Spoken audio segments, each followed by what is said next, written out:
በቃ ስራ ላይ ብቻ ፎከስ ስታደርጉ ቤተሰብ በቃ የሆነ እንትናችሁ ራሱ ጭንቅላታችሁ ራሱ በቃ እረፍት ነው የሚያገኘው። ግን ወሬ ምናምን እዚህ የሚለቀቅም ከሆነ የስራ ሞራንሽ ራሱ በቃ እንትን እያለ እየጠፋ እንደገና ደግሞ በቃ ቴንሽንሽ ሁሉ እንትን እያለ ነው የሚሄደው ነው። ስራ መስራት ክቡር ነው። ስራ ያስከብራል። ትንሽም ትልቅም ሳይባል በቃ ሰርተን ለመለወጥ መሞከር፣ ከማንም ምንም ነገር አለመጠበቅ። በትክክል እንደው ሶፍዬ ምን ላድርግሽ የኔ ማር፣ ካፍሽ እኮ ማር ጠብ ነው የሚለው ሰው ስትመክሪ። የምር በመድኃኔዓለም በጣም ማደንቃት ልጅ ብትኖር ጠንካራ ጎበዝ፣ ብዙ ማደንቃቸዋሉ፣ ግን የሶፊ ይለያል። ሰላም ሰላም፣ እንዴት ናችሁ? ውድና የተከበራችሁ በመላው ዓለም የምትገኙ ኢትዮጵያዊ እንዲሁም ኤርትራውያን ቻናል ቤተሰቦች እንዴት ናችሁ? ደህና ናችሁ? ያለውን እግዚአብሔር ይመስገን ደህና ነኝ። በያላችሁበት ሰላም፣ ፍቅር፣ ጤና እመኝላችኋለሁ። ፈጣሪ አምላክ ሀገራችንን ሰላም እንዲያደርግልን፣ ህዝባችን እንዲጠብቅልን ሁላችንም በየሃይማኖታችን እንጸልይ ያልኩኝ። ቪዲዮውን ስትጀምሩ እንደተለመደው ላይክ፣ ሼር፣ ሰብስክራይብ በማድረግ ሰብስክራይብ ስታደርጉ ደግሞ ኑታን በመጫን ቤተሰብ ትሆኑ ዘንድ በአክብሮት እየጋበዝኩ የተሰማችሁን ሀሳብ አስተያየት በኮሜንት እንድትሰጡኝ እያልኩኝ ዛሬ እንግዲህ 13,000 ሞልተናል ማለት ነው። የምትወዱኝም የማትወዱኝም የሁላችሁም እጅ ስላለበት ከልብ አመሰግናለሁ። ያው ሰው ታውቃላችሁ እየወደደም ያያችኋል እየጠላም ያያችኋልና ሁላችሁንም ከልብ ነው ማመሰግነው። በመቀጠል እንግዲህ ዛሬ ሶፊና ነባዬ መተዋል። ነባዬ በጣም ጠፍታ ነበር። ያው ከሶፊ እኩል እንዳመማት እዚህ ቪዲዮ ላይ ተናግራለች ማለት ነው። በመቀጠል በጣም ብዙ ምክሮችን እንግዲህ ነባ ታናሿ እንደመሆኗ ብዙ እንዳሳለፈች ብዙ ነገሮችን ለሷ ለመግለጽ እና ለመናገር ሞክራለች። እውነት ለመናገር ከልብ ላደንቅሽ እወዳለሁ ሶፊን ማለት ነው።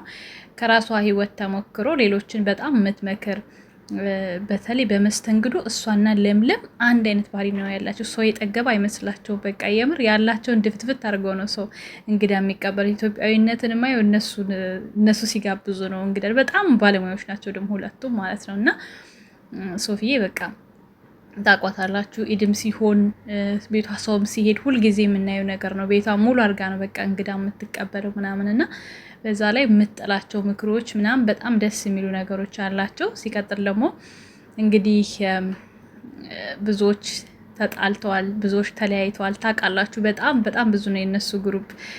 በጥቂት እንኳን ብጠቅስላችሁ እኔ የማውቃቸው እንኳን 5-6 ከዛ በላይ ናቸው። እና ያ እንግዲህ አንድ ቀን እንደሚሰበሰብ ተናግራለች። ያም በቅርብ እንደሚሆን እኔም ደግሞ በቅርብ ትልቅ ሰርፕራይዝ እንዳለ ነው የምነግራችሁ።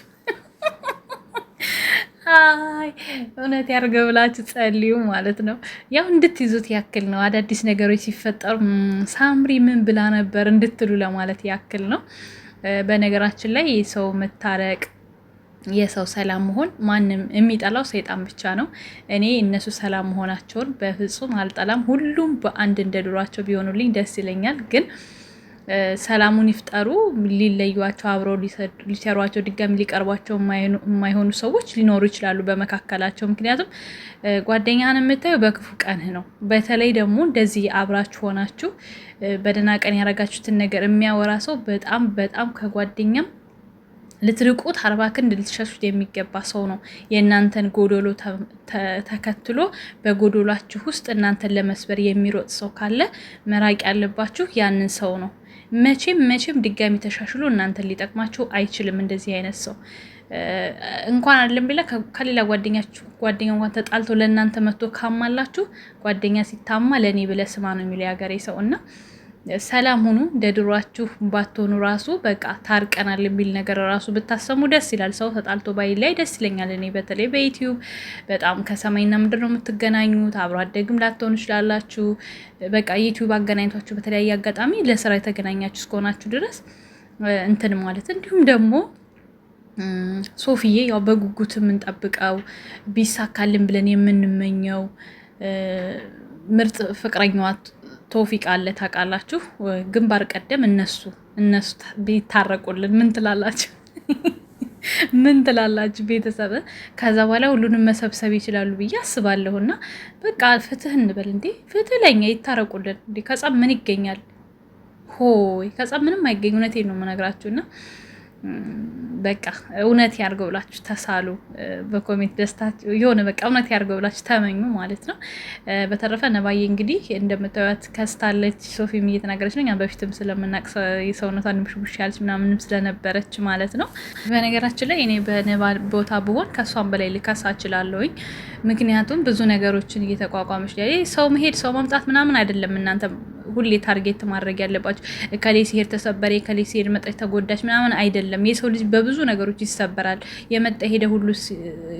የመጣ ሁሉ ሲሄድ መሰበር ማለት አይደለም። በህይወታችሁ ሌላ ብዙ አውጥታችሁ ሚዲያ ላይ ልትናገሯቸው የማችሏቸው ከባባድ፣ በተለይ ሴት ልጅ ስትሆኑ ደግሞ የሚከብድባችሁ ነገሮች አሉ። ስለዚህ ሁሉን ነገር በቃ አብሯት ከሚሰራ ሰው በመሄዱ ጋር አታያይዙ። ምንም የሚያገናኙንም አያገናኙንም አታጣብቁ ማለት ነው። እና ሁልጊዜ አንድ ሰው በሄደ ቁጥር በቃ ነባበት የሆነ ስትደክም፣ ስትፈዝ፣ ስትተክስ ስታዩስ ከሌ ስለሄደ ነው የሚባል ስሜት ሊያድርባችሁ አይገባም። ይች ልጅ በጣም ብዙ ነገር ነው ተቋቁማ እየሰራች ያለችው። የቤተሰብ ናፍቆት አለ፣ ልጅነት አለ። እንዲሁም ደግሞ ከሀገር ባንዴ ከተወለዳችሁበት ሀገር ውልቅ ብላችሁ ከቤተሰብ ላይ ወታችሁ የራሳችሁ ህይወት ስትመሩ ሌላ ቤተሰብ ስታስተዳድሩ በጣም ከባድ ነው።